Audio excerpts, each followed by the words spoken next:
வணக்கம். நம்ம யாருன்னே தெரியாத ஒருத்தருக்கு உதவி செய்யும் போது அந்த உதவியே பிற்காலத்துல நம்ம வாழ்க்கையை கூட மாத்தலாம். அப்படி ஒருத்தர் வாழ்க்கையை மாத்தின கதை தான் இது. வாங்க கதைக்குள்ள போகலாம். ஒரு நாட்டின் அரசர் அண்டை நாட்டில் கலவரம் ஏற்பட்டதுனால தன் சைனியத்தோட அந்த நாட்டுக்கு போறாரு. ஆனா போர்ல தோற்று குதிரை மீது ஏறி வந்த போது ஒரு கிராமத்துக்கு போறாங்க.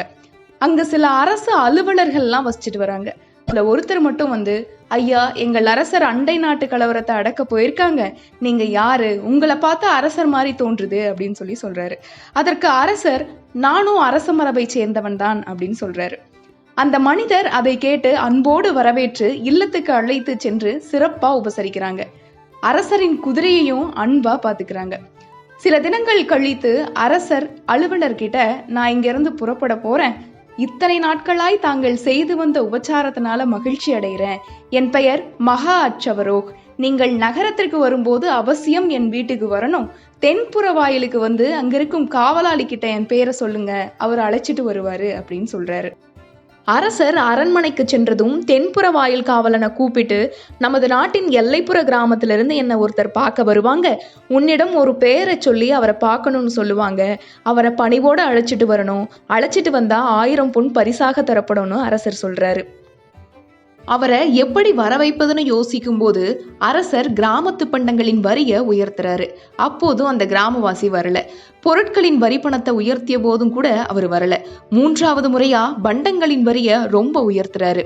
இந்த வரி ஏற்றத்தினால கிராமத்தின் நிலை மிகவும் மோசமடைஞ்சிருச்சு. மக்கள் எல்லாம் அந்த அரசு அலுவலர்கிட்ட போய், உங்களுக்கு அரச மரபில் இருந்தவரை தெரியும் தானே, நீங்க போய் கேட்டா சரியா இருக்குன்னு சொல்றாங்க.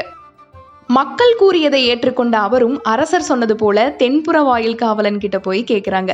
அவரும் பணிவோட அரசர்கிட்ட அழைச்சிட்டு போறாங்க. அரசர் அவருக்கு மிக சிறப்பாகவே மரியாதை கொடுக்கிறாரு.